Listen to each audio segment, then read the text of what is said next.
आज का कंटेंट रहेगा वायुदाब और इसको प्रभावित करने वाले कारक, वायुदाब पेटियों के प्रकार, पवन संचरण और उसको प्रभावित करने वाले कारक, पवनों के प्रकार, सनातनी पवनें यानी कि स्थायी रूप से चलने वाली पवनें, व्यापारी पवनें, पछुआ पवनें, ध्रुवीय पवनें आदि बात करेंगे।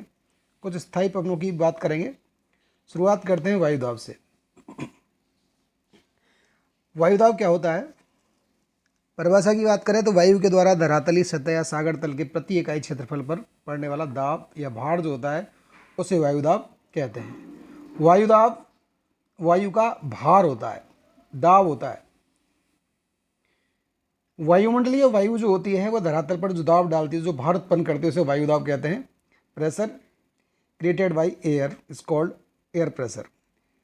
बात करेंगे वायुदाब को प्रभावित करने वाले कारकों की। वायुदाब को प्रभावित करने वाले मुख्य रूप से 4 कारक होते हैं। वायुमंडलीय ताप, वायु ताप या तापमान समझे अपनी भाषा में, ऊंचाई, जलवाष्प की मात्रा और पृथ्वी का घूर्णन। बारी बारी से एक एक पर बात करेंगे। सबसे पहले बात करेंगे तापमान की, कि किसी स्थान का वायुदाब उस स्थान के तापमान से कैसे प्रभावित होता है। बच्चों, वायुदाब और तापमान में विपरीत संबंध होता है। विपरीत संबंध का मतलब होता है कि यदि किसी स्थान पे तापमान में वृद्धि हो, तापमान उच्च पाया जाए, तो उस स्थान पे वायुदाब में कमी होगी, वायुदाब निम्न पाया जाएगा। अर्थात P is proportional to 1/T या P directly proportional to 1/T या P indirectly proportional to T। अर्थात वायुदाब और तापमान में इनडायरेक्ट संबंध होता है, प्रतिलोमानुपाती होते हैं, एक दूसरे के विपरीत होते हैं। वायुदाब के बढ़ने पर तापमान के बढ़ने पर वायुदाब घटेगा और तापमान के घटने पर वायुदाब में वृद्धि होगी।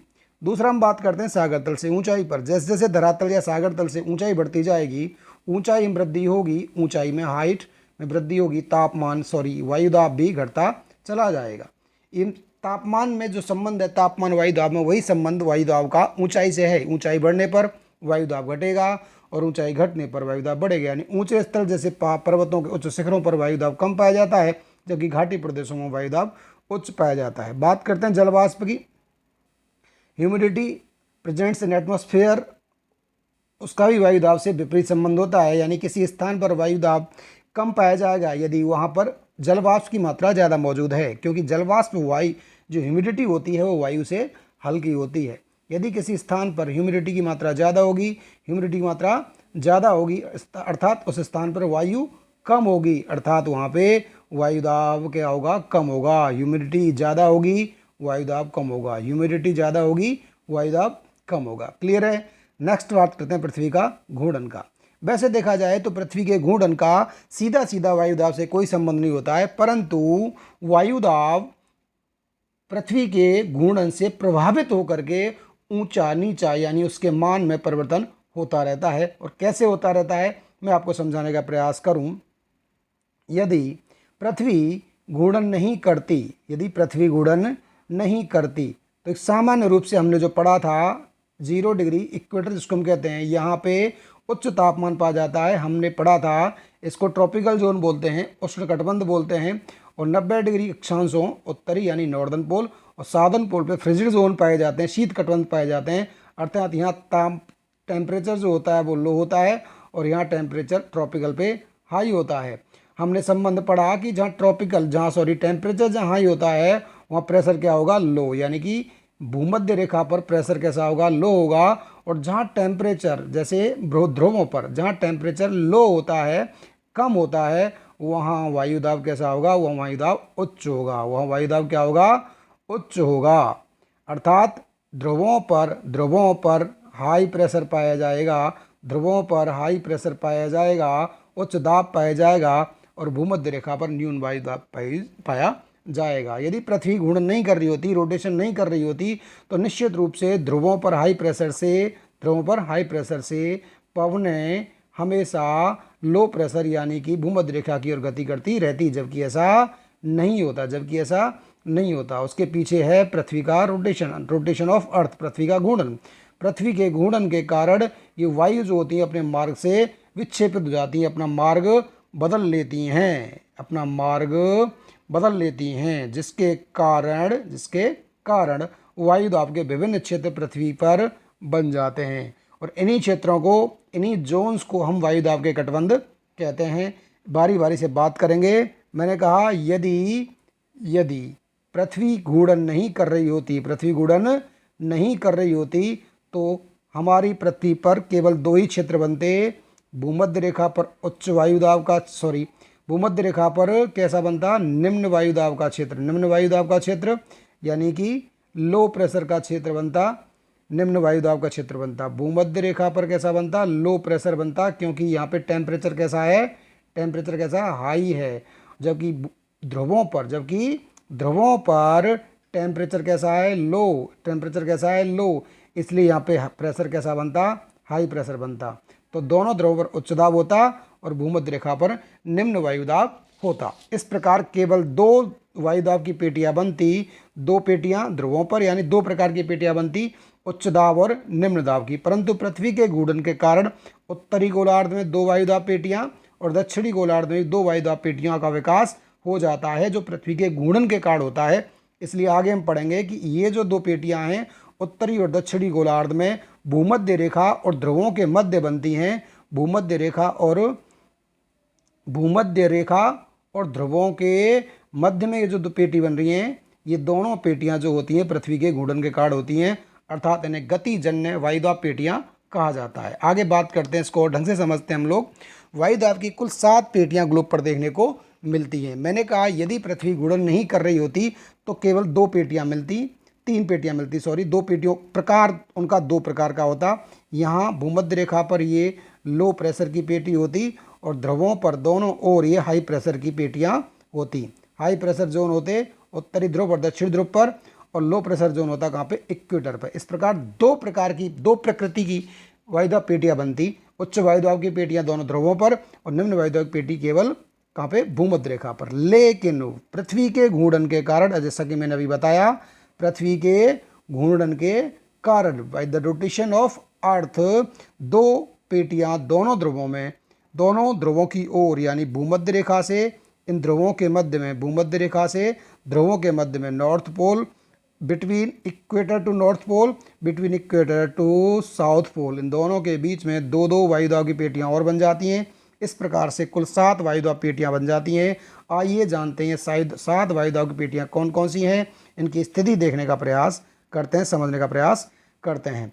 तो जैसा कि आप इस फिगर में देख पा रहे हैं, भूमध्य रेखा ये बीच में जो दिखाई दे रही है 0 डिग्री इक्वेटर, इसके दोनों ओर उत्तर दक्षिण में 5 डिग्री नॉर्थ और 5 डिग्री साउथ का मध्य का जो क्षेत्र होता है, यहाँ पर वर्ष भर सूर्य की किरणें पड़ती हैं, इसलिए यहाँ पर तापमान बहुत उच्च होता है। वर्ष भर सूर्य की किरणें पड़ती हैं, हमने पढ़ा हुआ है कि इसमें पृथ्वी के घूर्णन में, और जब पृथ्वी पर ताप कटबंध पड़े थे तब भी हमने पढ़ा था, सूर्य की किरणें वर्ष में कम से कम 2 बार इस भूमध्य रेखा पर सीधी पड़ती हैं, इसलिए यहाँ पर हाई टेम्परेचर होता है। इसलिए यहाँ पे क्या होता है, हाई टेम्परेचर होता है। इसी हाई टेम्परेचर के कारण हमने इस क्षेत्र को, किस क्षेत्र को, 0 डिग्री से, वहाँ तो 0 डिग्री से 23 डिग्री उत्तरी, 23 डिग्री, 23.5 डिग्री उत्तरी और 23.5 डिग्री दक्षिणी अक्षांशों के मध्य के क्षेत्र को उष्णकटिबंध यानी ट्रॉपिकल जोन कहा था।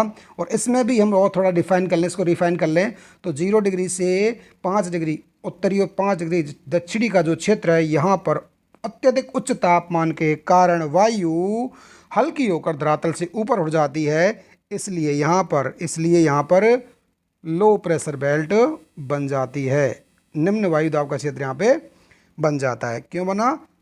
सूर्य के तापमान के कारण। हमने जब पढ़ा, पृथ्वी जब सूर्य का घूर्णन कर रही होती है तो वर्ष में दो बार मार्च और सितंबर के माह में सूर्य सीधा भूमध्य रेखा पर चमकता है, जिसको हमने विषुव का नाम दिया था, इक्विनॉक्स कहा था। बसंत विषुव मार्च में आता है, शरद विषुव सितंबर में आता है, हमने पढ़ा हुआ है ये। तो जब किसी स्थान पर सूर्य दो बार सीधा चमक रहा है, निश्चित रूप से उस स्थान का तापमान उच्च होगा तो धरातल की वायु उठ करके वायुमंडल की ओर गति कर जाएगी और धरातल का वायुदाब निम्न हो जाएगा। इसलिए भूमध्य रेखा पर कैसा क्षेत्र पाया जाता है? भूमध्य रेखा पर लो प्रेशर पाया जाता है। इस पेटी को भूमध्य रेखा से 5 डिग्री उत्तरी, 5 डिग्री दक्षिणी, इस पूरी पेटी को ही भूमध्य रेखीय निम्न वायुदाब की पेटी कहा जाता है। ठीक है, अब बात करते हैं सीधे हम ध्रुवों की। किसकी बात करते हैं? सीधे ध्रुवों की। आप देख पा रहे हैं कि ध्रुवों पर सूर्य का प्रकाश तिरछा पहुंचता है, अर्थात वहाँ पे तापमान जो होता है, वहाँ पे टेम्परेचर कैसा होता है? वहाँ पे टेम्परेचर लो होता है। टेम्परेचर कैसा होता है? दोनों स्थानों पर टेम्परेचर कैसा होता है? लो होता है। लो टेम्परेचर होने के कारण क्या होगा? हमने कहा टेम्परेचर में और प्रेशर में विपरीत संबंध होता है। तो टेम्परेचर जब लो होगा तो प्रेशर कैसा होगा? प्रेशर कैसा होगा? हाई होगा। प्रेशर कैसा होगा? हाई होगा। ठीक है, तो दोनों ही ध्रुवों पर कैसी पेटी पाई जाएगी? हाई प्रेशर की, उच्च वायु दाब का क्षेत्र पाया जाएगा दोनों ही ध्रुवों पर। इसलिए इनको ध्रुवीय उच्च वायु दाब की पेटियां कहा जाता है। 90 डिग्री अक्षांशों के आसपास यह क्षेत्र 70 से 90 डिग्री के बीच का क्षेत्र होता है लगभग। ठीक है, अब बात करते हैं बीच की जो तो पेटियां बच गई हैं 30 से 35 डिग्री उत्तरी अक्षांश में और 30 से 35 डिग्री अक्षांश में। ये जो क्षेत्र होता है, ये क्षेत्र उच्च वायु दाब के क्षेत्र होते हैं। कैसे होते हैं? उच्च वायु दाब के क्षेत्र होते हैं। उच्च वायु दाब के क्षेत्र होते हैं, इन्हें उपोष्ण कटिबंधीय उच्च वायु दाब पेटियां कहा जाता है। उपोष्ण कटिबंधीय उच्च वायु दाब कटबंध कहा जाता है। क्यों कहा जाता है? क्योंकि यहाँ पे वायु दाब उच्च होता है। उपोष्ण क्यों कहा जा रहा है? क्योंकि ये उष्ण और शीत दोनों के लगभग मध्य में आ रहा है। ठीक है, बात करते हैं कि यहाँ उच्च दाब होता क्यों है। यहाँ उच्च दाब होने का कारण ये है कि भूमध्य रेखा पर स्थित जो वायु है, गर्म होने के कारण क्षोभमंडल में ऊपर की ओर उठ रही है, वायुमंडल ऊपर की ओर उठ रही है, वह वायु इन क्षेत्रों में उतर जाती है। इन क्षेत्रों में उतर जाती है दोनों ओर। यह वायु इन क्षेत्रों में, इन अक्षांशों पर 30 से 35 डिग्री अक्षांशों पर उतर जाती है, जिससे यहाँ वायु का घनत्व बढ़ जाता है, वायु की मात्रा बढ़ जाती है, और वायु की मात्रा बढ़ते ही उसका प्रेशर भी बढ़ जाएगा। इसलिए 30 से 35 डिग्री उत्तरी अक्षांशों के मध्य उच्च वायु दाब के क्षेत्र पाए जाते हैं। इन्हें क्या कहा जाता है? इन्हें कहा जाता है उपोष्ण कटिबंधीय उच्च वायु दाब पेटियां। उपोष्ण कटिबंधीय उच्च वायु दाब पेटियां, यहाँ पे लिखा हुआ है उपोष्ण कटिबंधीय उच्च वायु दाब पेटियां। थोड़ा और उत्तर और दक्षिण की ओर बढ़ते हैं तो 60 से 65 डिग्री उत्तरी और दक्षिणी अक्षांशों में, यानी कि उत्तरी गोलार्ध में 60 से 65 डिग्री और दक्षिणी गोलार्ध में भी 60 से 65 डिग्री अक्षांशों के मध्य निम्न वायुदाब पेटियां पाई जाती हैं। कैसी पेटियां पाई जाती हैं? निम्न वायुदाब पेटियां पाई जाती हैं। चूंकि ये ध्रुवों के लगभग नज़दीक हैं, इसलिए इनको उपध्रुवीय निम्न वायुदाब पेटियां कहा जाता है। बच्चों, ये पेटियां भी पृथ्वी की गति के कारण उत्पन्न होती हैं। तापमान का इसके पीछे कोई मुख्य प्रत्यक्ष संबंध नहीं होता। समझने का प्रयास करें किस प्रकार से यह निम्न वायुदाब का क्षेत्र होता है, इस समझने का प्रयास करेंगे। पृथ्वी के घूर्णन के कारण इस क्षेत्र की वायु, कौन से क्षेत्र की वायु? उपध्रुवीय क्षेत्र की वायु 60 से 65 डिग्री अक्षांशों के बीच की वायु का क्या हो जाता है? अभिसरण होता है। यानी कि ये दोनों ओर गति कर जाती है। दोनों ओर गति कर जाती है मतलब क्या हुआ? दोनों ओर गति करने का मतलब क्या हुआ? यहाँ की वायु पृथ्वी के घूर्णन के कारण ध्रुवों की ओर और उपोष्ण कटिबंधीय उच्च वायुदाब पेटी की ओर अवसरित, मतलब है यहाँ की वायु ऊपर उठ करके और यहाँ पर आकर के उतर जाती है। क्षोभ मंडल में ऊपर उठती है और यहाँ की वायु उपध्रुवीय निम्न वायुदाब की पेटी से वायु पृथ्वी के घूर्णन द्वारा गति करके क्षोभ मंडल की सीमा से कहाँ उतरना शुरू कर देती है? उपोष्ण कटिबंधीय क्षेत्र में। इसलिए यहाँ पर निम्न वायुदाब की पेटी पाई जाती है। ठीक है, दोबारा से देखेंगे एक बार हम। तो हमारे ग्लोब पर कितनी पेटियाँ हो गई? 7 पेटियाँ हो गई। कितनी पेटियाँ हो गई कुल मिला करके? 7 पेटियाँ हो चुकी हैं। देखें बारी बारी से। भूमध्य रेखा के पास कौन सी पेटी है? लो प्रेशर की पेटी है। ध्रुवों पर किस प्रकार की पेटी है? हाई प्रेशर की पेटी है। हाई प्रेशर की पेटियाँ हैं। ये तीनों पेटियाँ तापजन्य पेटियाँ हैं। कैसी पेटियाँ हैं ये तीनों पेटियाँ? तापजन्य पेटियाँ हैं। वहीं बात करें, किसकी बात करें? उपोष्ण कटिबंधीय क्षेत्र में जो पेटियां हैं वो कैसी हैं? वो हाई प्रेशर की पेटियां हैं। कैसी हैं? हाई प्रेशर की। उपोष्ण कटिबंधीय उच्च वायुदाब की पेटियां, उपोष्ण कटिबंधीय उच्च वायुदाब पेटियां, और उपध्रुवीय क्षेत्रों में निम्न वायुदाब की पेटियां हैं।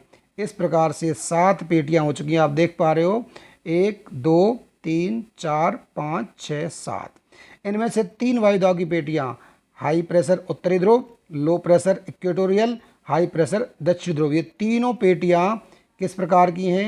ये तीनों पेटियां तापजन्य हैं। ये तीनों पेटियां कैसी हैं? ताप के कारण उत्पन्न हुई हैं। और ये तीनों पेटियां कौन कौन सी? उपध्रुवीय, उत्तरी 4 पेटियां उत्तरी उपध्रुवीय, दक्षिणी उपध्रुवीय, उत्तरी उपोष्णकटिबंधीय, दक्षिणी उपोष्णकटिबंधीय। ये चारों पेटियां किस प्रकार की हैं? ये चारों पेटियां गतिजन्य हैं। इस प्रकार से पृथ्वी पर 3 पेटियां तापजन्य और 4 पेटियां गतिजन्य होती हैं। कुल मिलाकर कितनी पेटियां होती हैं? 7 पेटियां होती हैं। समझ में आया होगा आप लोगों को कि कितनी पेटियां हैं? 7 वायुदाब पेटियां हैं, जिनमें से बात कर लेते हैं दोबारा से एक बार दूसरे तरीके से गिनने का प्रयास करते हैं। कुल मिलाकर के यदि उच्च वायुदाब पेटियां गिनी जाएं तो देखें उत्तरी ध्रुवों पे दोनों तरफ उच्च वायुदाब की पेटियां हैं, उष्णकटिबंध पे भी उच्च वायुदाब की पेटियां हैं। कुल मिलाकर के हाई प्रेशर की जो पेटियां हैं कितनी हैं? 4। और लो प्रेशर की बात करें, किसकी बात करें? लो प्रेशर की बात करें तो लो प्रेशर की पेटियां हैं कहाँ पे? भूमध्य रेखा पर और उपध्रुवीय निम्न क्षेत्रों पर लो प्रेशर की पेटियां हैं। तो लो प्रेशर की पेटियां कितनी हो गई? 3। इस प्रकार से भी गिनती करें तो हमारी ये 4 और 3 में डिवाइड होती हैं, 7 पेटियां हैं। मैंने फिर से कहा इनमें से 3 पेटियां तापजन्य हैं। कौन कौन सी? उत्तरी और दक्षिणी ध्रुव की और भूमध्य रेखा की। ये 3 पेटियां तापजन्य हैं। और उपध्रुवीय, उपध्रुवीय, उष्णकटिबंधीय, उपोष्णकटिबंधीय ये पेटियां किस प्रकार की हैं? ये पेटियां गतिजन्य होती हैं। बारी बारी से एक बार फिर से इस मैप में देखने का प्रयास करेंगे। विषुवत रेखीय निम्न वायुदाब की पेटी ताप के कारण है, ठीक है। ध्रुवों की पेटियां दोनों ओर उच्च वायुदाब पेटियां हैं, ये भी तापमान के कारण है। उपोष्णकटिबंधीय उच्च वायुदाब की पेटी 30 से 35 डिग्री अक्षांशों के मध्य, स्थिति भी याद रखनी है। 30 से 35 डिग्री उत्तरी अक्षांशों के मध्य उत्तरी क्षेत्र की, 30 से 35 डिग्री दक्षिणी अक्षांशों के मध्य दक्षिणी उपोष्ण उच्च वायुदाब पेटी और उपध्रुवीय निम्न वायुदाब की पेटियां। कुल मिलाकर कितनी पेटियां पढ़ ली हमने? 7 पेटियां हैं। 7 पेटियों को कैसे कैसे बांटा हमने? 7 पेटियों कैसे बांटा साहब? कि भूमध्य रेखा पर लो प्रेशर, भूमध्य रेखा पर लो प्रेशर, ठीक है। उपध्रुवीय क्षेत्रों में भी लो प्रेशर, उपध्रुवीय क्षेत्रों में भी कैसा है? Low pressure. बात करें हाई प्रेशर की, हाई प्रेशर ध्रुवों पर, उपोष्णकटिबंधीय क्षेत्रों पे हाई प्रेशर, उपोष्णकटिबंधीय क्षेत्रों पे हाई प्रेशर उच्च वायुदाब पेटी। ध्रुवों पर भी उच्च वायुदाब की पेटी, ध्रुवों पर भी उच्च वायुदाब की पेटी। उच्च वायुदाब पेटियाँ कितनी हो गई? 4 हाई प्रेशर की हैं। और निम्न वायुदाब की पेटियों की बात करें तो निम्न दाब की पेटियाँ कितनी हुई? लो प्रेशर की कितनी हो गई? 3। फिर दूसरे तरीके से समझने का प्रयास करें। हमने कहा इनमें से गतिजन्य पेटियाँ कौन सी? तापजन्य पेटियाँ। तापजन्य पेटियाँ कौन सी हैं? तापजन्य पेटियों की बात करेंगे तो तापजन्य पेटियाँ कौन सी हैं? तापजन्य पेटियाँ हैं हमारी विषुवत रेखीय निम्न वायुदाब की पेटी और दोनों ध्रुवों पर पाई जाने वाली पेटियाँ। ये कैसी पेटियाँ हैं? तापजन्य पेटियाँ हैं। इनकी संख्या कितनी है? इनकी संख्या 3। और जब बात करेंगे किसकी? जब बात करेंगे हम गतिजन्य पेटियों की तो ये नंबर 1, नंबर 2 यानी कि उपध्रुवीय क्षेत्र की और उपोष्णकटिबंध की और उपध्रुवीय क्षेत्र की। ये हाई प्रेशर है, यहाँ पे ये हाई प्रेशर, ये लो प्रेशर है। तो ये इनकी संख्या कितनी है? इनकी संख्या है टोटल 4। इस प्रकार से भी हम इसको याद कर सकते हैं। इस प्रकार से प्रश्न पूछे जा सकते हैं। गतिजन्य पेटियों की संख्या बताइए। गतिजन्य पेटियों की संख्या है साहब 4। तापजन्य पेटियों की संख्या कितनी है? तापजन्य पेटियों की संख्या है 3। उच्च वायुदाब पेटियाँ कितनी है? 4। निम्न वायुदाब पेटियाँ कितनी है? 3। इस प्रकार से ही प्रश्न बना करके हुए पूछ सकता है। आगे बात करते हैं वायुदाब की पेटियों। एक एक करके हम प्रत्येक वायुदाब की पेटी की बात करेंगे। ये सब कुछ हम पढ़ समझ चुके हैं। ग्लोब पर मुख्य रूप से कितनी पेटियाँ पाई जाती हैं? मुख्य रूप से तो 2 ही पेटियाँ हैं, उच्च वायुदाब की और निम्न दाब की। कौन सी? तापजन्य पेटियां और गतिजन्य पेटियां इस प्रकार से होती हैं। लेकिन दोनों तरफ के गोलार्धों में इनकी संख्या के आधार पर ये कुल मिलाकर कितनी हो जाती है? 7 हो जाती हैं। तापजन्य पेटी कौन कौन सी बताया? भूमध्य रेखीय और ध्रुवीय। और गतिजन्य पेटियां उपोष्णकटिबंध की और उपध्रुवीय पेटियां। देखते हैं आगे चल के हम चारों सभी पेटियों को इस तालिका में एक ही स्थान पर समझने का प्रयास करेंगे और इससे याद करना भी आसान होगा। तापजन्य पेटियां 3 पेटियां हैं। भूमध्य रेखीय पेटी जो 10 से 10 अक्षांशों के मध्य पाई जाती है। यहाँ पे हमने 10 डिग्री नॉर्थ से 10 डिग्री साउथ लिखा है बच्चों।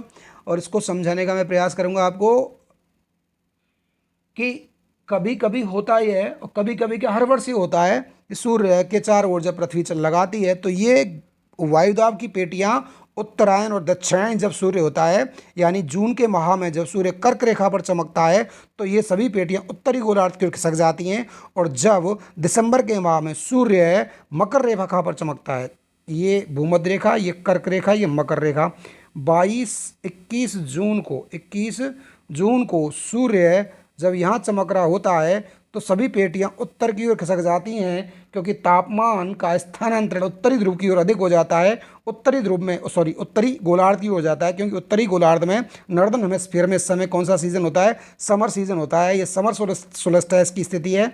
और शीतकाल में 22 दिसंबर को सूर्य कैप्रिकॉन पे ट्रॉपिक ऑफ कैप्रिकॉन पे यानी कि मकर रेखा पर सीधा चमकता है, जिससे साउदर्न हेमिस्फीयर में ग्रीष्म ऋतु होती है यानी समर होता है, और नॉर्दर्न हेमिस्फीयर में विंटर होता है। इस स्थिति में 22 दिसंबर को सभी वायुदाब पेटियां दक्षिण की ओर खिसक जाती हैं, अर्थात उन वायुदाब पेटियों का स्थान जो होता है, ये जो अक्षांश दिए हुए हैं इनमें परिवर्तन होता रहता है। इसलिए मान लिया हमने कि भूमध्य रेखीय वायुदाब पेटी दोनों उत्तरी दक्षिणी ध्रुवों, उत्तरी और दक्षिणी गोलार्धों के 10-10 डिग्री अक्षांशों के मध्य पाई जाती है। ठीक है। उसके बात करें उत्तरी ध्रुवीय और निम्न दक्षिण ध्रुवीय दोनों ध्रुवों पर स्थित वायुदाब की पेटियां, जो कि उच्च वायुदाब की पेटियां हैं, क्योंकि वहां पे वायुदाब निम्न पाया जाता है। ये दोनों ही पेटियां 80 से 90 डिग्री उत्तरी में उत्तरी वायुदाब पेटी और दक्षिणी अक्षांशों पे दक्षिणी वायुदाब की पेटी पाई जाती है। ओके, गतिजन वायुदाब पेटियों की बात करें। गतिजन वायुदाब पेटियां कितनी बताई मैंने? 4 हैं। 2 उपोष्ण कटिबंधीय हैं और 2 उपध्रुवीय हैं। उपोष्ण वाली पेटियां जो हैं उच्च वायुदाब की हैं, और ध्रुव की पट्टियां कैसी हैं? वो ध्रुवीय है, वो निम्न वायुदाब की पेटियां हैं। ठीक है, ध्यान रहेगा। देखें, जब बात करेंगे तापजन्य की, जब बात करेंगे तापजन्य की, तो उष्ण क्षेत्र कौन सा है? भूमध्य रेखा पर उच्च तापमान है, इसलिए वहां पे न्यून वायुदाब है। लेकिन गतिजन्य की बात करेंगे तो उपोष्ण क्षेत्रों में तापमान चाहे उच्च रहता हो, लेकिन वहां पे वायुदाब कैसा है? उच्च होता है। जिसके पीछे तापमान मुख्य कारण नहीं है, उसके पीछे मुख्य कारण क्या है? पृथ्वी का घूर्णन। पृथ्वी के घूर्णन के कारण आगे हम पढ़ेंगे कोरियोलिस बल लगता है, और कोरियोलिस बल के कारण यहाँ पे वायु का दिशा बदल करके वायु का अवतरण होता है, वायु यहाँ पे उतरती है।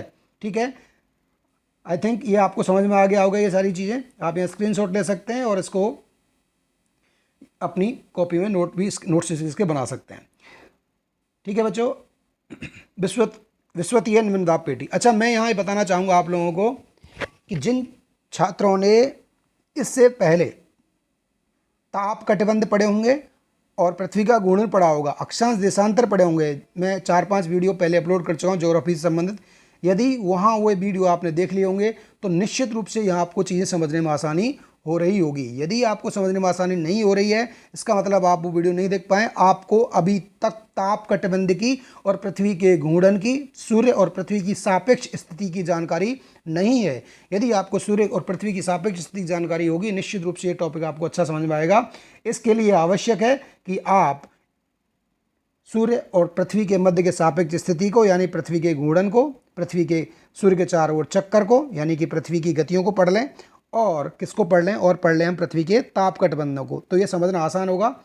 दोनों ही प्रकार के वीडियो मेरे YouTube channel Randhir sir general awareness पे उपलब्ध हैं। आप चाहें तो मेरे चैनल पर जाकर के उन वीडियोज को देख सकते हैं और उसके बाद इस वीडियो को पुनः देखें, आपको बहुत आसानी समझ में आएगा। हम भौतिक भूगोल को एक क्रम से लेकर के चल रहे हैं, और मैं आपको दावे के साथ कह सकता हूँ, आपने भौतिक भूगोल के इन सभी टॉपिक्स को ध्यान से पढ़ा तो ज़िंदगी में जब भी आप भूगोल पढ़ने बैठेंगे, जब भी किसी प्रतियोगी परीक्षा की तैयारी करेंगे, निश्चित रूप से भौतिक भूगोल में आपको समस्या नहीं आएगी, आपके लिए चीज़ें आसान हो जाएंगी। और यही नहीं, यह भौतिक भूगोल के ये कंसेप्ट आपको मानव भूगोल, आर्थिक भूगोल, प्राकृतिक जलवायु भूगोल सभी जगह पे काम आने वाले हैं। क्योंकि किसी देश की, किसी क्षेत्र की प्रकृति निर्धारण में, वहाँ की कृषि के निर्धारण में, वहाँ की वनस्पति निर्धारण में इन सभी जलवायु कारकों का जो हम पढ़ रहे हैं, इन सब का योगदान होता है। शुरुआत करते हैं, दोबारा से पुनः लौट कर आते हैं अपने बिंदु पे।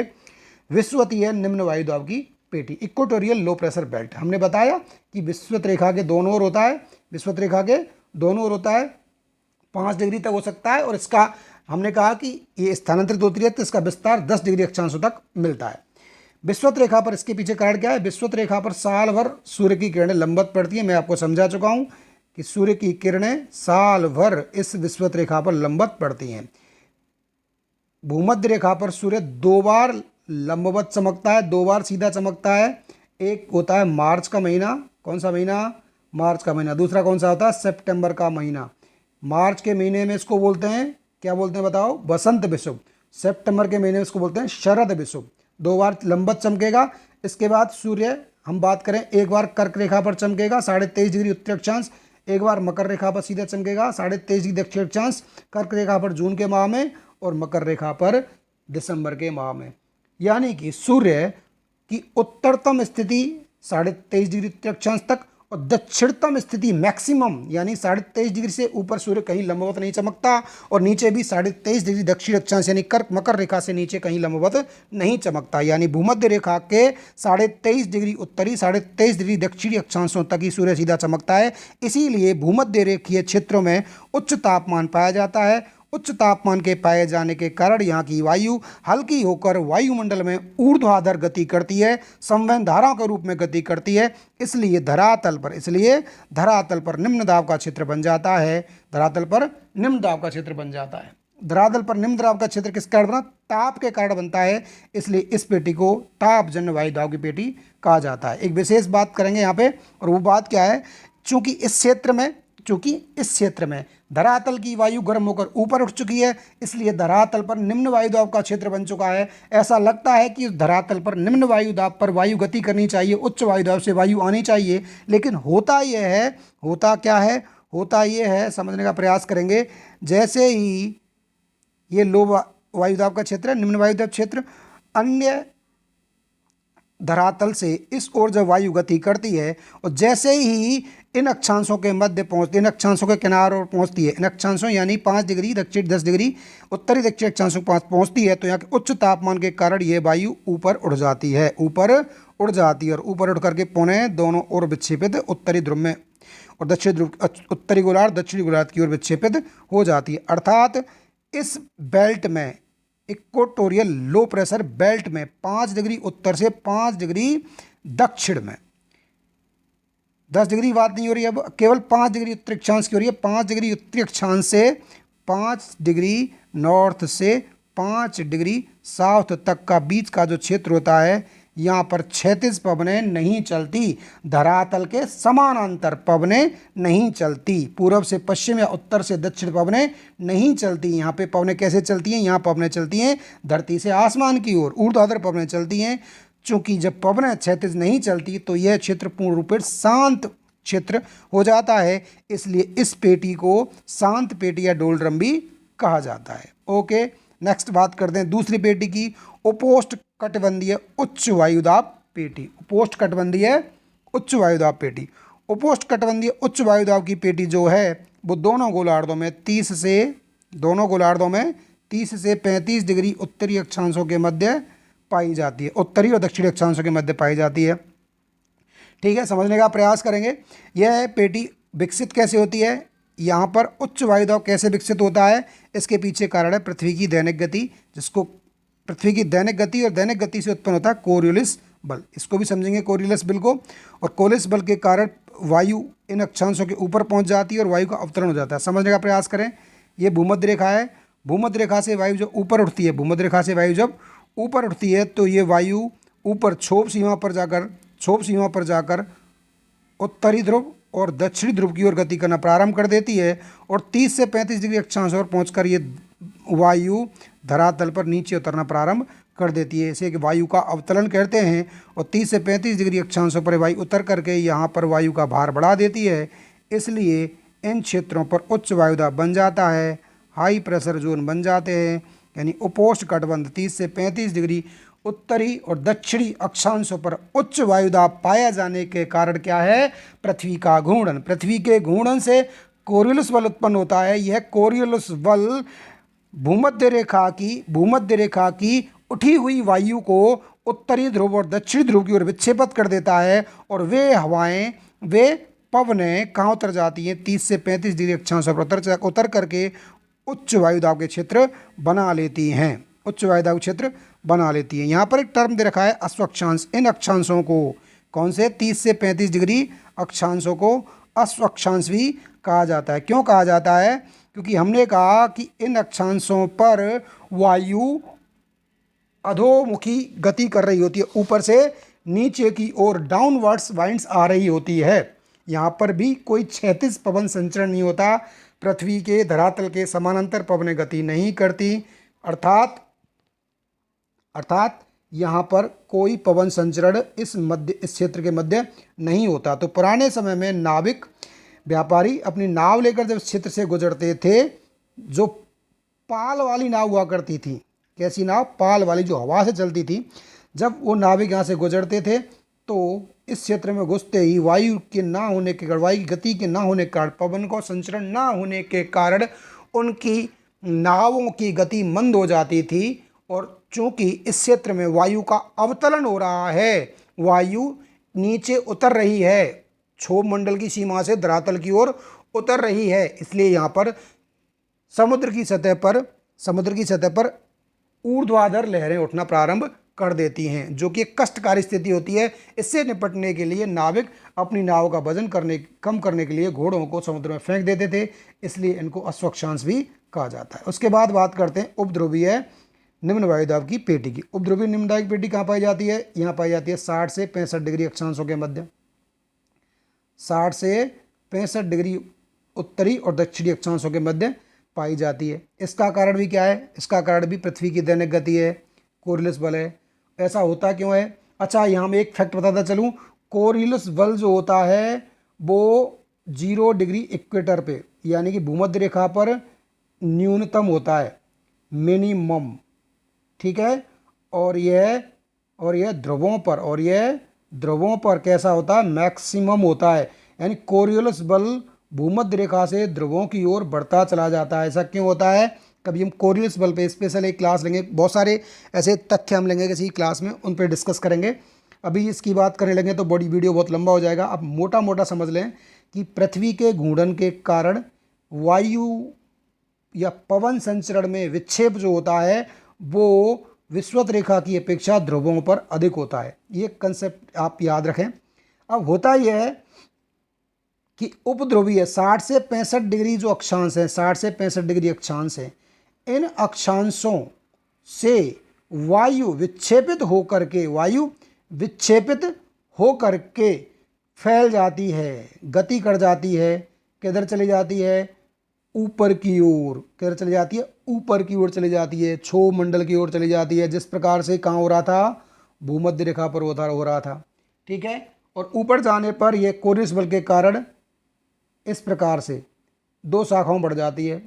किस शाखाओं में? एक आती है उपोष्णकटिबंध की ओर और एक जाती है ध्रुवों की ओर। ऐसे यहाँ से एक शाखा आएगी उपोष्णकटिबंध की ओर, एक जाएगी ध्रुवों की ओर। इससे क्या होगा? यहाँ पर निम्न वायुदाब का क्षेत्र बन जाएगा। उपध्रुवीय क्षेत्र में कैसा क्षेत्र बन जाएगा? निम्न वायुदाब का क्षेत्र बन जाएगा। किसके कारण उत्पन्न हुआ? पृथ्वी की दैनिक गति, रोटेशन के कारण। ध्रुवीय उच्च वायुदाब पेटियां हमने कहा ध्रुवों पर पाई जाती हैं। किस कारण पाई जाती हैं? उच्च दाब का कारण क्या है? सूर्य की किरणें। यहाँ पे सूर्य बना लें हम लोग। सूर्य की किरणें हमेशा वर्ष पर कैसी पड़ती है? तिरछी पड़ती हैं, इसलिए टेम्परेचर कैसा होता है? लो होता है, इसलिए प्रेशर कैसा होगा? हाई होगा। प्रेशर कैसा होगा? हाई होगा। सरल सी बात है, पहले भी आपको समझा चुका हूँ। ध्रुवीय क्षेत्रों में तापमान निम्न होने के कारण, इस स्थान पे तापमान निम्न होने के कारण टेम्परेचर लो होगा। तो हमने बताया, क्या बताया? टेम्परेचर, ये संबंध बताया था, वहाँ हमने संबंध को ऐसे पढ़ा था, प्रोपोर्शनल टू 1/T। टेम्परेचर बढ़ेगा तो P घटेगा। यहाँ टेम्परेचर क्या हो रहा है? ध्रुवों पर टेम्परेचर घट रहा है तो P बढ़ेगा। ध्रुवीय क्षेत्रों पर निम्न तापमान कारण उच्च वायुदाब पाया जाता है। अब बात करेंगे पवन संचार की। हमने वायुदाब की पेटियां समझ ली। जब हमको वायुदाब पता चल गया, जब हमको क्या पता चल गया? वायुदाब पता चल गया, तो अब पवनों का संचरण समझना आसान होगा। क्यों आसान होगा? क्योंकि पवन जो होती हैं उच्च वायुदाब से निम्न वायुदाब की ओर गति करती हैं। पवन क्या होती हैं? पवन मतलब गतिशील वायु। जो वायु चल रही होती है, कहाँ? एक स्थान से दूसरे स्थान की ओर चल रही होती है, उसको पवन कहते हैं। वायु तो हमारे चारों ओर बहुत सारी है, जिसमें हम श्वसन करते रहते हैं। हमारे वायुमंडल पूरी वायु से भरा हुआ है, लेकिन क्या हर समय वह वायुमंडल को पवन कह सकते हैं? नहीं कह सकते। वायुमंडल में उपस्थित वह वायु राशि जो गति कर रही होती है उसको ही पवन कहा जाता है। और गति तब करती है जब किसी एक स्थान पर वायुदाब उच्च होगा और किसी अन्य स्थान पर वायुदाब निम्न होगा, तो वायु उच्च वायुदाब से निम्न वायुदाब की ओर गति कर जाएगी और उसे क्या नाम दे देंगे? पवन कह देंगे। समझें बात को। ए बिंदु पर उच्च वायु दाब है हाई प्रेशर, ए बिंदु पर क्या है, हाई प्रेशर है, हाई प्रेशर। और कोई बी बिंदु है यहाँ पे, उस पर क्या है, लो प्रेशर। तो हवा ऐसे गति कर जाएगी, पवन बन जाएगी उच्च वायु दाब से निम्न वायु दाब की ओर।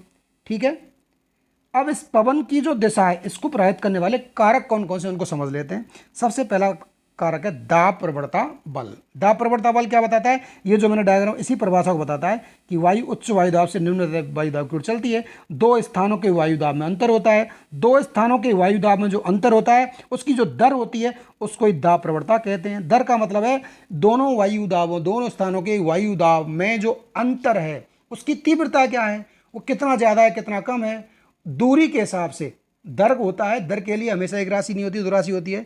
दूरी के सापेक्ष दाब में कितना अंतर आ रहा है, दूरी के सापेक्ष में दाब परिवर्तन की दर को, दूरी के सापेक्ष दाब परिवर्तन की दर को दाब प्रवणता कहते हैं। कैसा, हर किलोमीटर पे दाब बदल रहा है, हर 1 किलोमीटर पे वायु दाब में कमी आ रही है, वृद्धि हो रही है, ये दाब प्रवणता बहुत तेजी से घट बढ़ रही है।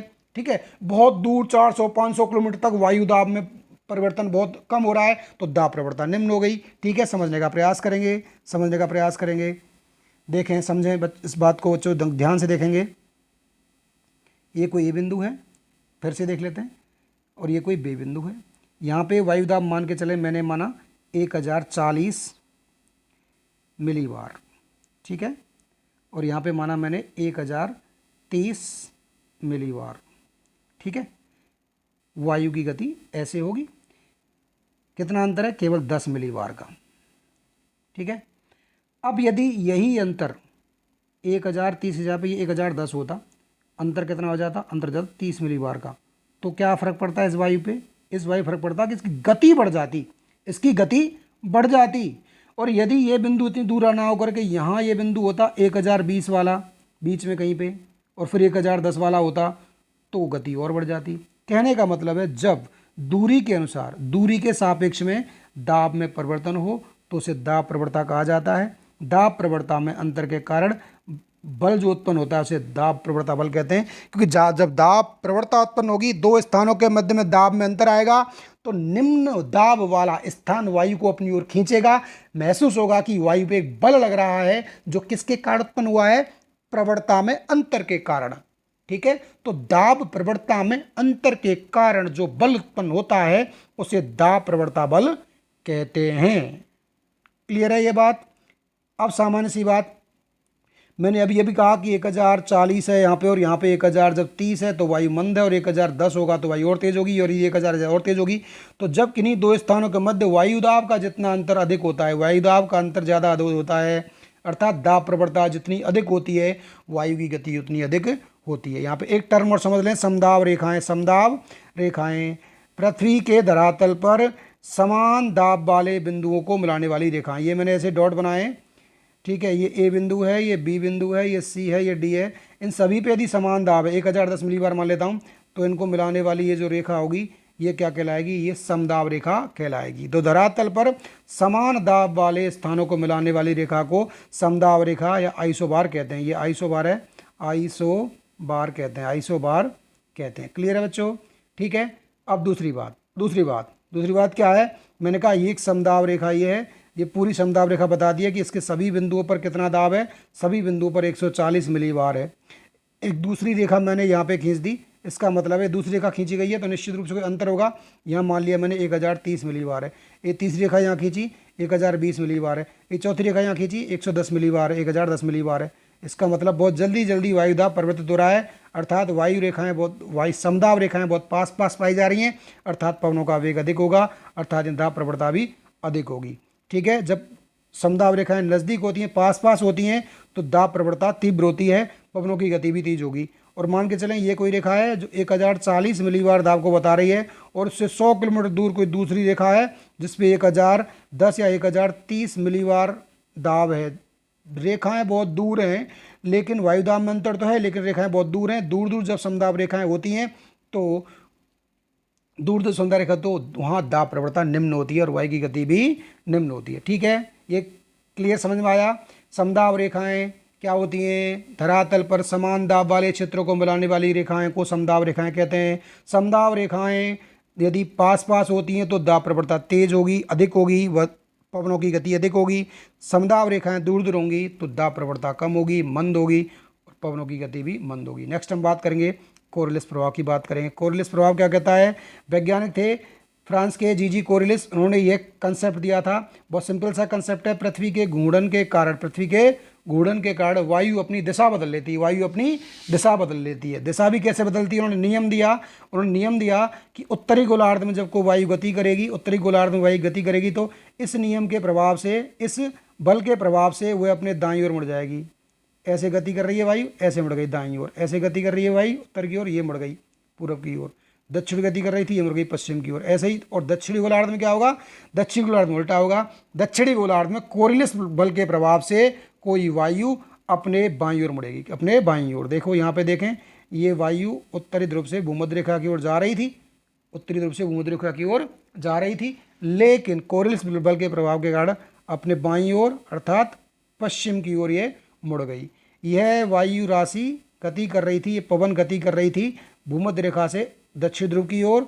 ठीक है, चूंकि ये दक्षिणी हेमिस्फीयर है, सदर्न हेमिस्फीयर, तो इसलिए ये अपने बाईं ओर अर्थात पूर्व दिशा की ओर मुड़ जाएगी। क्लियर है बच्चों? कोरियलिस बल क्लियर है।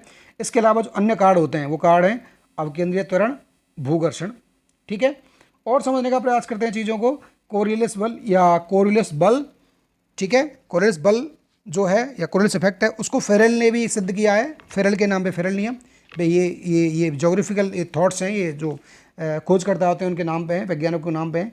एक बॉयज-विलेट नियम भी है। ठीक है, बॉयज-विलेट नियम भी है। इन दोनों नियमों को समझें, है क्या ये नियम? ये नियम तो एक ही है और उसी नियम को सत्यापित करते हैं। जो कोरियलिस बल इफेक्ट जो है वैसी नियम को सत्यापित करते हैं। सरल सी बात है। नई चीज़ क्या जोड़ी उन्होंने कहा है कि यदि कोई व्यक्ति वायु की गति की दिशा में, ये वायु आ रही है, वायु की गति की दिशा में जिधर वायु गति कर रही है उधर मुंह करके खड़ा हो जाए, या जिधर से वायु आ रही है, आपको हम बताएंगे आगे चल करके कि पवनों के नाम जो होते हैं वो पवनों के नाम उनकी उत्पत्ति की दिशा के आधार पर दिए जाते हैं। जैसे मैंने कहा, यदि कोई दक्षिणी पश्चिमी पवन है, इसका मतलब है उसकी उत्पत्ति दक्षिण पश्चिम दिशा से हुई है। कोई उत्तरी पूर्वी पवन है, इसका मतलब उसकी उत्पत्ति उत्तर पूर्व से हुई है। तो मैंने कहा जिस तरफ से पवन आ रही है उसकी तरफ पीठ करके खड़ा हुआ जाए, उसकी तरफ पीठ करके खड़ा हुआ जाए, यानी कि जिस तरफ पवन चल रही है उस तरफ मुंह करके खड़ा हुआ जाए। ठीक है, तो उत्तरी गोलार्ध में उच्च वायु दाब किस तरफ होगा? उसके दाईं ओर होगा। इस तरफ होगा उच्च वायु दाब। किस तरफ होगा उच्च वायु दाब?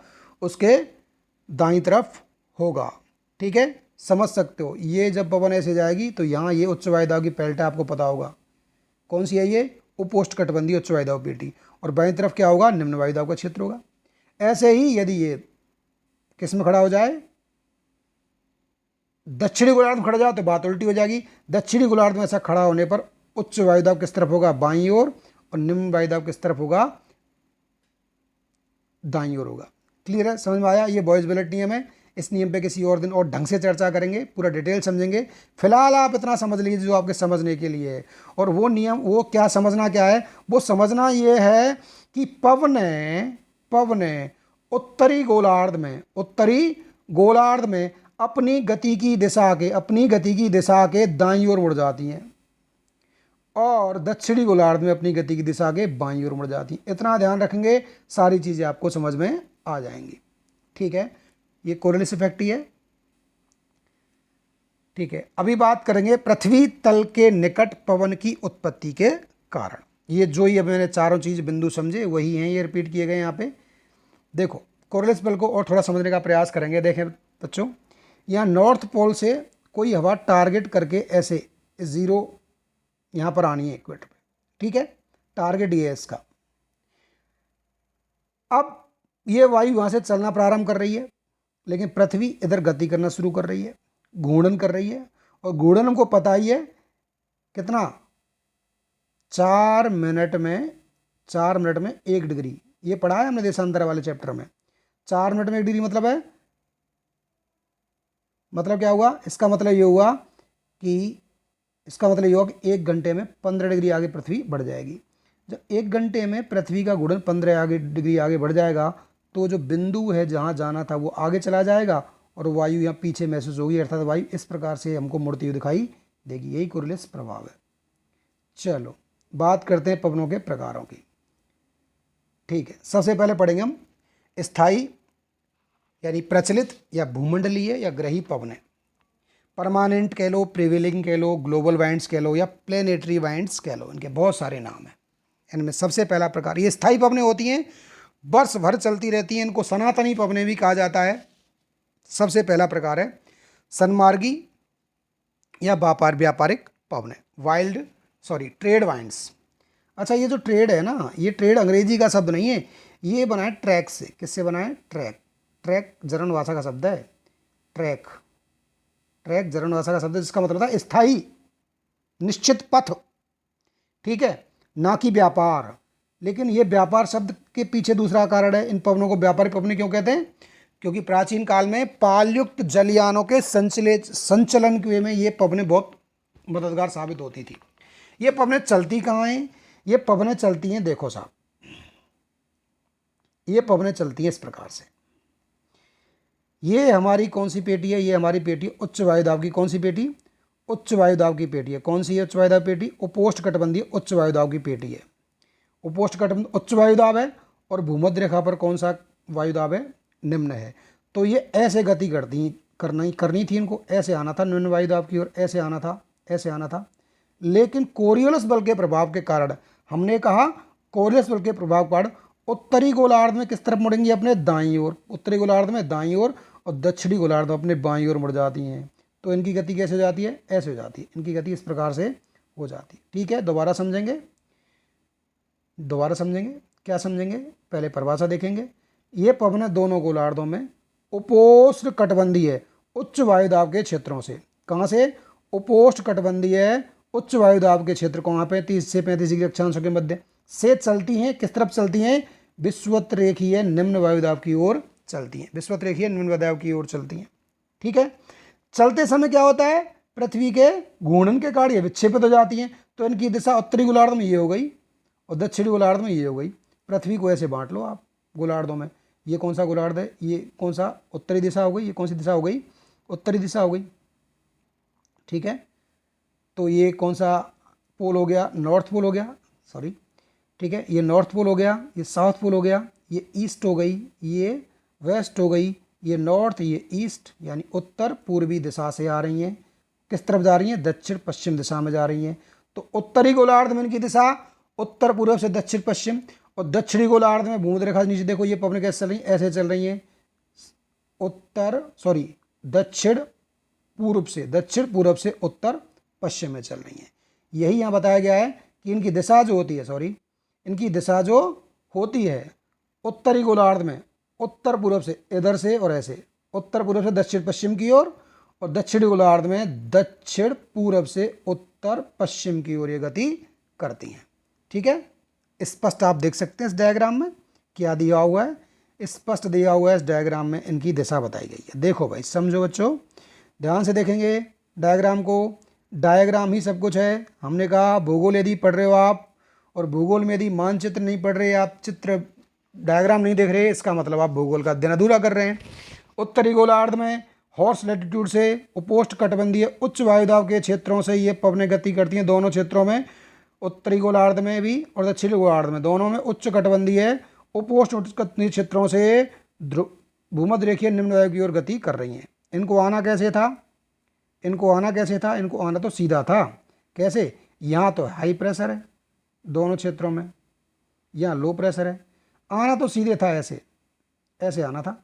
लेकिन पृथ्वी के ऐसे घूर्णन करने के कारण, पृथ्वी के रोटेशन के कारण, पश्चिम से पूर्व रोटेशन के कारण कोरिलेस बल प्रभावी होगा, कोरिलेस इफेक्ट लगेगा।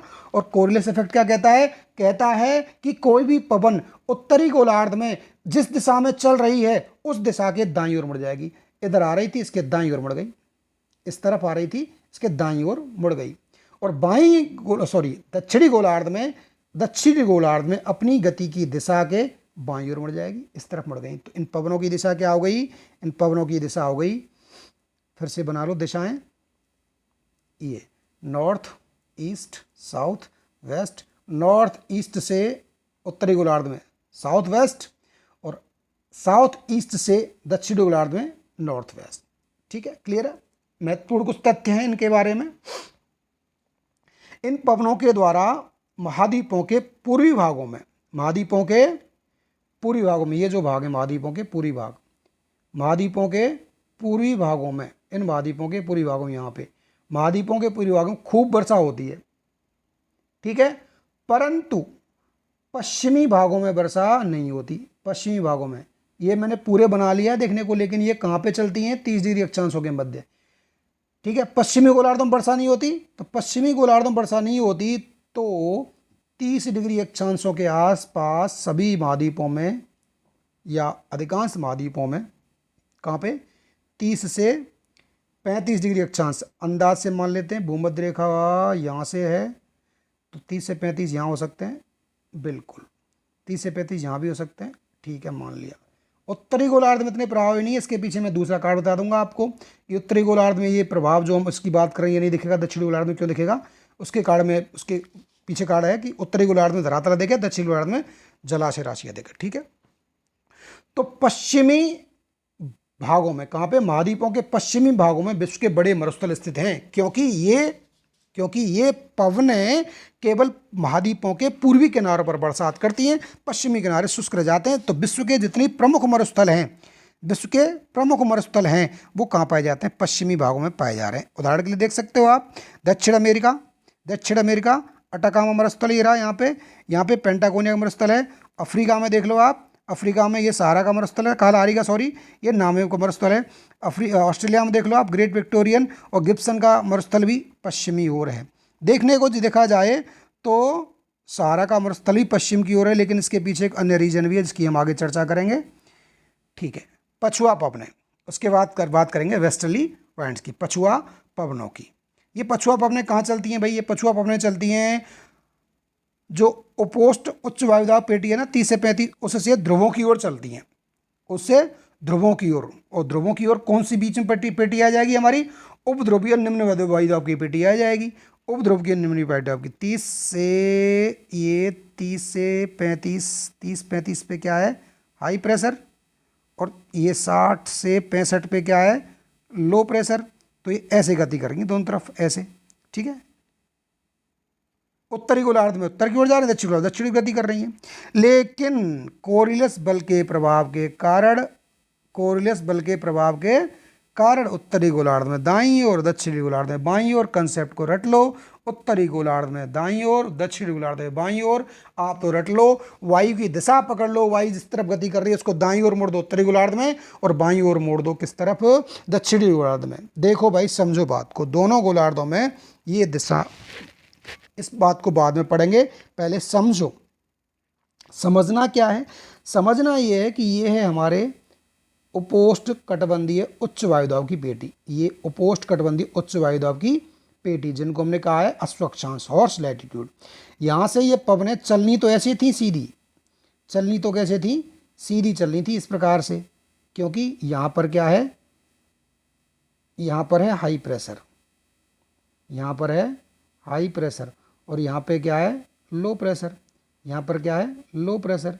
ये क्या है? 60 डिग्री पे दोनों जगह पे उपध्रुवीय निम्न वायुदाब पेटी। तो इन पवनों को चलना तो ऐसे था सीधे, लेकिन किसके कारण? कोरियोलिस बल के प्रभाव के कारण। कोरियोलिस बल के प्रभाव कारण उत्तरी गोलार्ध में अपने दाईं ओर मुड़ गई, ऐसे दाईं ओर मुड़ गई, ऐसे, और दक्षिणी गोलार्ध में अपने बाईं ओर मुड़ गई, ऐसे बाईं ओर मुड़ गई। इसलिए इनकी दिशा देखो, गोलार्ध फिर वही दिशा बना लेते हैं, ऊपर नॉर्थ, इधर साउथ, इधर ईस्ट, इधर वेस्ट। देखो उत्तरी गोलार्ध में किधर से चल रही हैं ये? देखें उत्तरी गोलार्ध में किस तरफ से चल रही हैं?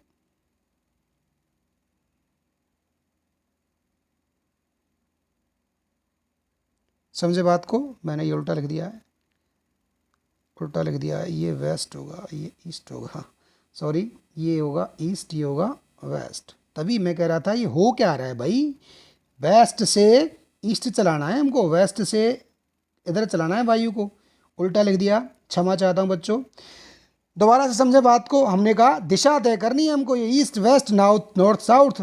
तो देखो ऐसे दिशा है इनकी उत्तरी गोलार्ध में, ऐसे दिशा का मतलब है ये वेस्ट है, ये साउथ है, साउथ वेस्ट यानी उत्तर पश्चिम से और दक्षिण पूरब उत्तरी गोलार्ध में, और ऐसे इस दिशा में कौन से गोलार्ध में, ये दक्षिणी गोलार्ध में। ये दिशा कौन सी होगी, ये वेस्ट है, ये नॉर्थ है। उत्तर उत्तर पश्चिम से दक्षिण पूरब, दोनों गोलार्धों में पश्चिम से चलने के कारण इन्हें क्या कहा गया, पछुआ पवनें। दोनों गोलार्धों में पश्चिम से चलती हैं। पश्चिम से समझ लो बात को ढंग से और देख लो, दिशा समझने का प्रयास करें आप लोग। देखो ये दिशा को समझने का प्रयास किया गया है। उत्तर ऊपर नॉर्थ है तो नीचे साउथ होगा, इधर क्या होगा ईस्ट होगा, इधर क्या होगा वेस्ट। तो पश्चिम ये रहा, ये दक्षिण ये रहा।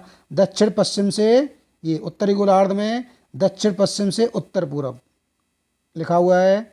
उत्तरी गोलार्ध में दक्षिण पश्चिम से उत्तर पूरब, और दक्षिणी गोलार्ध में उत्तर पश्चिम से उत्तर, और ये इधर क्या है, इधर पश्चिम। उत्तर पश्चिम से दक्षिण पूरब, उत्तर पश्चिम से दक्षिण पूरब चलती हैं। समझ में आया। उत्तरी गोलार्ध में दक्षिण पश्चिम से और उत्तर पश्चिम दिशा में चल रही हैं, और दक्षिणी गोलार्ध में उत्तर पश्चिम से दक्षिण पूरब चल रही हैं। तो दोनों ही स्थितियों में ये हवाएं किस तरफ से चल रही हैं, पश्चिम से चल रही हैं, इसलिए इनको पछुआ पवनें कहा जाता है। क्या कहा जाता है, पछुआ पवनें। वहाँ हमने क्या कहा था, वहाँ हमने उनको पूर्वा पवनें कहा था। कहाँ पे, किन को पूर्वा पवनें कहा था, व्यापारिक पवनों को। व्यापारिक पवनों को पूर्वा पवनें भी कहा जाता है। ये लिखा है पूर्वा पवनें, क्योंकि ये पूर्व दिशा से चल रही हैं। पूर्व दिशा से कैसे, ये उत्तर है और ये पूरब है। उत्तर पूरब से ये दक्षिण है, ये पश्चिम है। दक्षिण पश्चिम की ओर चल रही है। यहाँ दोनों में पूरब आ रहा है ना, पूरब से चल रही है।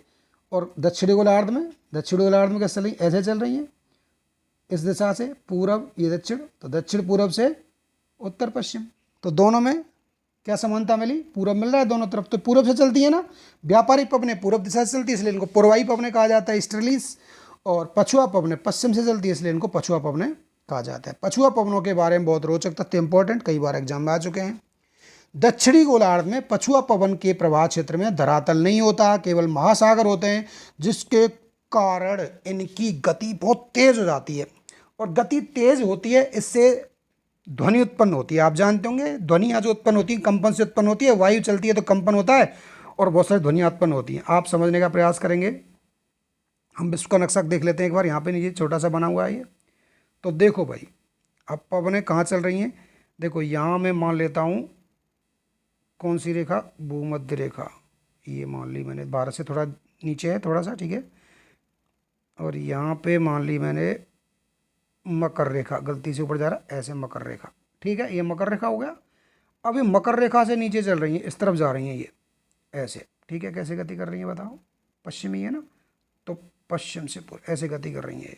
अब देखो यहाँ पे कोई स्थल भाग बहुत कम है, सागरी सागर है ना, महासागर, तो यहाँ पे बहुत तेज़ आवाज़ उत्पन्न करती है, ध्वनि उत्पन्न करती हैं, इसलिए इनको ब्रेव वेस्टर्ली बैंड्स कहते हैं। बहादुर पछुआ पवनें, बहादुर यानी कि आवाज़ पैदा कर रही हैं, गरज रही हैं, बरस रही हैं बहुत ज़ोरों से, ठीक है। चलो भाई, विभिन्न अक्षांशों पर इनके नाम दिए हुए हैं। क्या दिए हुए हैं, 40 डिग्री दक्षिणी अक्षांश पे हिंदी में कहें तो गरजता चालीसा, रोरिंग 40s। 50 डिग्री दक्षिण अक्षांश पे इसको कहा गया प्रचंड 50, फ्यूरियस 50s। 60 डिग्री दक्षिण अक्षांश पे चीखता 60, श्रीकिंग 60s। इन नामों से इनको जाना जाता है। पूछ लेता है गरजता चालीसा किन पवनों को कहा जाता है, ठीक है, प्रचंड 50 किन पवनों को कहा जाता है, या 50 डिग्री अक्षांश और पर पछुआ पवनें क्या कहलाती हैं, या बहादुर पवनें जो होती हैं वो किस प्रकार की होती हैं, इस प्रकार के प्रश्न बनाकर पूछ सकता है एग्जाम में। नेक्स्ट हम बात करेंगे इसके बारे में अन्य महत्वपूर्ण तथ्य। पछुआ पवनों के बारे में महत्वपूर्ण तथ्य कौन कौन से हैं, चूँकि ये पवनें गर्म अक्षांशों से ठंडे अक्षांशों से चलती हैं, उपोष्ण कटिबंधीय। देखो ये रहा उपोष्ण कटिबंधीय क्षेत्र, और इधर भी ये रहा, ये भूमध्य रेखा है बीच में, ये उपोष्ण कटिबंधीय क्षेत्र। यहाँ से ठंडे प्रदेशों की ओर चलती हैं, ये ठंडे प्रदेशों की ओर ऐसे चलती हैं, ठीक है, ऐसे चलती हैं ठंडे प्रदेशों की ओर। अब ठंडे प्रदेशों की ओर चल रही हैं तो क्या होगा, ये शीतोष्ण कटिबंध में स्थित, शीतोष्ण कटिबंध आपको ध्यान होगा, टेम्परेट जोन होते हैं। कहाँ से कहाँ तक होता है बताइए, आप मुझे बताइए। 23.5 डिग्री से 66.5 डिग्री के मध्य का जो क्षेत्र होता है, ठीक है, वो है शीतोष्ण कटिबंध। उन कटबंधों में ये जब समुद्र के ऊपर से गुजरती हैं, कैसी पवनें, गर्म पवनें है ना, ठंडे प्रदेश से जा रही हैं, तो गर्म पवनें समुद्र के ऊपर से, सागर के ऊपर से गुजरेंगी तो अपने साथ जलवाष्प लेकर के जाएंगी। और जैसे ही महाद्वीपों के पश्चिमी किनारों पर, महाद्वीपों के पश्चिमी किनारों पर टकराएंगी, हमने थोड़ी देर पहले पढ़ा था व्यापारिक पवनें महाद्वीपों के पूर्वी किनारों पर टकराई थी ऐसे, इसलिए पश्चिमी क्षेत्रों पर मरुस्थल बन गए थे। और वहाँ मैंने बताया था कि भाई देखो उत्तरी गोलार्ध में यहाँ पे कोई मरुस्थल नहीं दिख रहा है, इन जगह पे नहीं दिख रहा ना, जबकि दक्षिणी गोलार्ध में यहीं पे मरुस्थल हैं, देखो ये दिख रहे हैं आपको, देखो देखो देखो यहाँ पे ये पेंटागोनिया का, अटाकामा का, ठीक है, ये यहाँ पे नाविब का मरुस्थल, ये कालहारी मरुस्थल, ये पश्चिमी यहाँ दिख रहे हैं दक्षिणी गोलार्ध, लेकिन उत्तरी गोलार्ध में नहीं दिख रहे। उसके पीछे आकराड़ क्या है, उसके पीछे ये पवनें इन महाद्वीपों से टकरा करके यहाँ पे भारी वर्षा करती हैं। बता रखा है यहाँ पे कहाँ पे होती है, यहाँ पे पश्चिम यूरोप में हो रही है, ठीक है। ये कनाडा का पश्चिमी भाग आ गया, देखो यहाँ पे अमेरिका है, ऐसे 51 डिग्री अक्षांश से ऊपर क्या है, अमेरिका है। तो यहाँ पर ये कनाडा के और अलास्का तक ये हवा पहुँचा देती हैं। ऐसे यहाँ पे चिली पर वर्षा होती है खूब बढ़िया वारी, ठीक है, अच्छी खासी वर्षा होती है। देखो यहाँ पे ऐसे इन जगह पर बरसात होती है, सॉरी ये चिली यहाँ नीचे है, ठीक है, चिली पे वर्षा होती है, ओके। उत्तरी गोलार्ध में अनियमित विकृत पथ पर चलती हैं, जबकि दक्षिण गोलार्ध में नियमित पथ पर चलती हैं, तभी तो इनका नाम था चीखता 40, वो गरजता 40 था, प्रचंड 50, चीखता 60। ध्रुवीय पवनें ध्रुवों से और निम्न वायुदाब की उपध्रुवीय निम्न वायुदाब की पेटियों की ओर चलेंगी, चूंकि ये बहुत ठंडी पवनें होती हैं, ठीक है, और पृथ्वी के घूर्णन के कारण उत्तरी गोलार्ध में दाईं ओर और दक्षिणी गोलार्ध में बाईं ओर मुड़ जाती है। समझ लो भैया, ये है, ये पोल है, उच्च वायुदाब का क्षेत्र है, हाई प्रेशर, ठीक है, हाई प्रेशर। और ये क्या है, ये उपध्रुवीय निम्न वायुदाब पेटी है, लो प्रेशर बेल्ट है। यहाँ हाई प्रेशर था, आपको पता होगा, यहाँ हाई प्रेशर था, सॉरी कहाँ गया, हाँ हाई प्रेशर, ये गलत बना दिया मैंने, ये लो प्रेशर यहाँ पे, ये लो प्रेशर कहाँ पे, यहाँ पे है लो प्रेशर, ठीक है, और यहाँ पे बीच में क्या है, लो प्रेशर है। तो उच्च दाब की ध्रुवीय क्षेत्रों से ये पवनें गति करती हैं, आनी तो ऐसे सीधे चाहिए थी, लेकिन उत्तरी ध्रुव में अपने दाईं ओर मुड़ेंगी और दक्षिणी ध्रुव में अपने बाईं ओर मुड़ेंगी। तो ये पवनों की दिशा व्यापारिक पवनें जो दिख रहे हैं आप, इनकी तरह हो जाती है। कैसे हो जाती है, उत्तर पूर्व से दक्षिण पश्चिम उत्तरी गोलार्ध में, और दक्षिण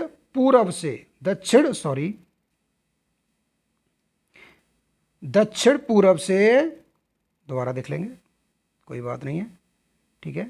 समझना बहुत ज़रूरी है, रटना जरूरी नहीं है, समझना जरूरी है कंसेप्ट को। आप लोग ये वीडियो देख भी रहे हैं तो ये स्क्रीनशॉट वगैरह से भी काम नहीं चलेगा, समझना बहुत ज़रूरी है कंसेप्ट को, आप लोग नोट्स बनाएं, ठीक है। तो ये यहाँ पे दक्षिणी है और यहाँ पे ईस्ट है, तो दक्षिण पूर्व से उत्तर पश्चिम की ओर, यानी ये दिशाएं भी, ये पवनें भी कैसी हैं, पूर्वी दिशा से चलती हैं, इसलिए इनको भी क्या कहा जाता है बच्चों, देखो लिखा हुआ है ईस्टर्लीज, पोलर ईस्टर्ली, ध्रुवीय पूर्वी पवनें। चलो अन्य महत्वपूर्ण तथ्य है, कौन सी, ध्रुवीय पवनों के बारे में। ये पवनें न्यून तापमान वाले क्षेत्र से उच्च तापमान वाले क्षेत्र की ओर चलती हैं, तो कोई वर्षा नहीं करती। यहाँ एक बात तो ये लिखी हुई है, और देखो यहाँ क्या लिखा हुआ है, व्यापक वर्षा होती है। यहाँ कब होता है कि जब ये 30-60 डिग्री अक्षांशों के मध्य ये पवनें पछुआ पवनों से टकराती हैं। पछुआ पवनें कैसी हैं, गर्म है, और ये पवनें कैसी हैं, ठंडी हैं। तो क्या निर्माण होगा, वाताग्र बनेंगे, गर्म उष्ण हवा और शीत हवा के वाताग्र बनेंगे। वाताग्र बनेंगे तो वायुदाब का अंतर होगा, वायुदाब का अंतर होगा तो वह चक्रवात आएंगे। कैसे चक्रवात आएंगे, शीतोष्ण कटिबंधीय चक्रवात आएंगे, तूफान आएंगे और वहाँ व्यापक वर्षा उत्पन्न होगी। शीतोष्ण कटिबंधीय चक्रवात, बात करेंगे जब चक्रवातों की बात आएगी तब वहाँ पे, ठीक है बच्चों। एक डायग्राम में चित्र से समझाने का प्रयास किया गया है। हैडली सेल, फेरेल सेल देख लो। यहाँ भूमध्य रेखा से वायु जब ऊपर उठती है, ऐसे ऊपर उठती है, तो क्षोभ सीमा पर जा करके यहाँ कहाँ उतरती है, ये उपोष्ण कटिबंधीय उच्च दाब की पेटी पर उतरती है, और यहाँ से धरातल पर इसकी गति ऐसे जाती है, तो ये हैडली कोशिका बन जाती है, ठीक है। उपोष्ण कटिबंधीय उच्च दाब की, उपोष्ण कटिबंधीय उच्च वायुदाब से पवनें धरातल पर ऐसे गति करती हैं, और यहाँ पे जो ये पेटी है, निम्नदायिक पेटी होगी, ये वायुमंडल ऊपर की ओर उठ करके हवा इसकी उतरती है, कहाँ पे, उपोष्ण कटिबंधीय क्षेत्र पर उतरती है। तो ये पेटी इस प्रकार से, ये कोशिका ऐसे बन जाती है, इसको फेरल कोशिका कहा जाता है। यहाँ निम्न वायु दाब की पेटी से वायु ऊपर उठती है और ध्रुवों की ओर उतरती है, और ध्रुवों से हवा ऐसे चलती है, ये बन जाती है पोलर शेल। इंपॉर्टेंट ज़्यादा नहीं है, आप इसको एक दो बार देखेंगे, अभ्यास करेंगे, आगे समझ में आ जाएगी ये चीज़ें। अब दोनों चीज़ों को जो हमने अब तक पढ़ी हैं, दोनों चीज़ों को एक साथ देखने का प्रयास करेंगे। दोनों चीज़ें क्या क्या हैं, दोनों टॉपिक क्या क्या हैं। हमारे पास थे वायु दाब की पेटियाँ और पवन संचरण।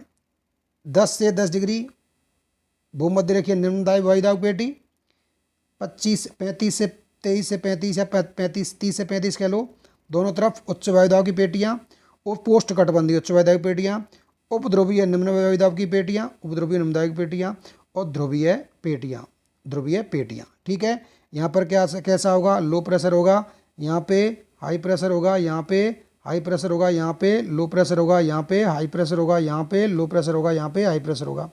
हवाएं देख लो, यहाँ पे हवाएं उपोष्ण कटिबंध से ध्रुवों भूमध्य रेखा की ओर चल रही हैं, इनको क्या कहते हैं, व्यापारिक पवनें।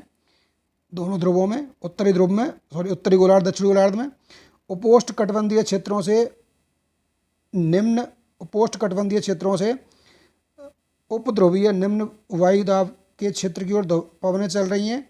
इनको क्या कह रहे हैं, हम क्या कह रहे हैं, इनको पछुआ पवनें कह रहे हैं, पश्चिम दिशा की ओर चल रही हैं ये।